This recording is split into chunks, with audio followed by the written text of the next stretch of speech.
Seven-time NBA All-Star and sports broadcaster Grant Hill is one of the most accomplished NBA players of his generation. Now, in addition to his long list of achievements, he's also on a mission to help educate men about prostate cancer, which disproportionately affects African-American men. Grant Hill joins us now to talk about taking ownership of your health and talking to your doctor about prostate cancer. Thank you so much for being here. We really appreciate it.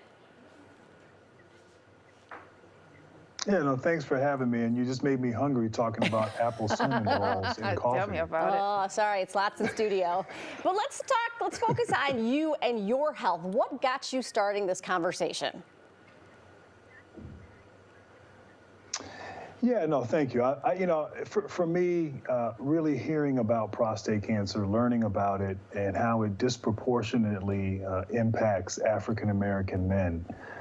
I didn't realize that African-American men are twice as likely to be diagnosed with prostate cancer and 2.5 times as likely to die from prostate cancer than Caucasian men. And so hearing that news, obviously being a man of color, but prostate cancer being a real issue for all men, I felt like I had to do something. 1 in 7 African-American males will be diagnosed with prostate cancer during their lifetime. And when prostate cancer is diagnosed in men who are young, it tends to be more advanced, more extreme, and more severe. So, felt like, hey, let me get involved in this mission, the Stay Strong mission, to help inform and help educate and hopefully change the narrative as it relates to prostate cancer. Let's change this. Let's fix this. We can do this collectively. You had a health scare of your own not too long ago while you were still playing with MRSA. How did you recover from that? And did that also inform your decision to get out and be more of an education type proponent for men's health?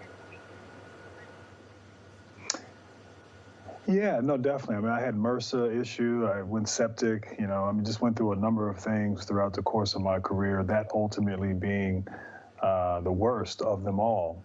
But I think as a professional athlete, you're ultimately conditioned to learn about your health, to take ownership over your health. Your body is your livelihood. You have a small window of opportunity to play and participate as a professional athlete. So you must take care of yourself. You must be proactive. And I'm asking men, middle-aged men, all men to also be proactive here.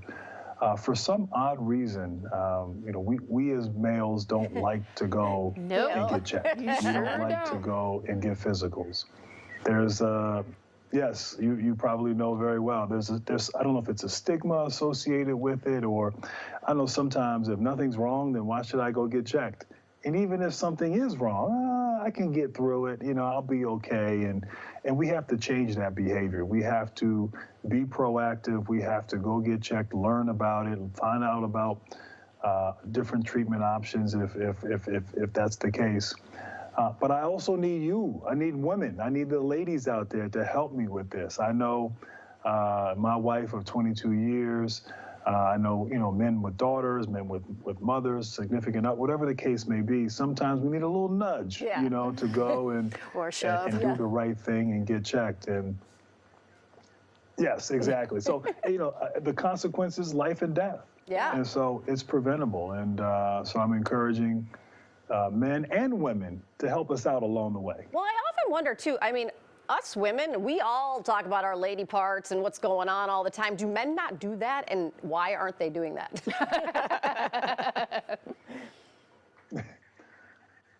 Yes, well, it's a good point. Men, we don't typically do that. Well, we're here to do it now and talk about the importance of it. And, I think it's education, it's exposure. It's not, it's understanding it's not taboo. It's important that we have these discussions. And so I'm, to be able to partner with Dendron Pharmaceuticals about this and the information out there. If people want to learn, if they don't want to talk about it, but they want to go and learn, they can go and access prescribing information at a wonderful website, www.startstrong.us. And that way they can learn and get informed and hopefully go and tell somebody else and share that information, and we can we can stop this trend of prostate cancer affecting everyone, but disproportionately affecting African American males. I want to pick up on something that you were talking about just a few moments ago. Your wife of 22 years, I know you're thanking Anita Baker every day for introducing you to your lovely wife, but when we told everyone that we were interviewing you today, they wanted to know, how is Tamia? What is she doing? Is she coming out with some new music? Your wife is a recording artist, for people out there who don't know. How is she doing? I know she's dealing with multiple sclerosis, I do believe. How's she doing? And will we see her back on the music scene anytime soon? Yeah, no, thank you for asking. My wife is, and yes, I do thank Anita. Thank you, Miss Anita Baker, for introducing us. But she's doing very well. She's, she's playing tennis right now, so her health is great. She's active. She's the CEO of our house, and like I was mentioning earlier about getting a little nudge. I get nudged from time to time on certain things, but she's doing well, and she did a show maybe Labor Day weekend at an amphitheater at some fest in DC, and so she's still out there. She has an album in the can, and it's already completed, and I think just sort of in the environment we're in, waiting for the right time to release it, but.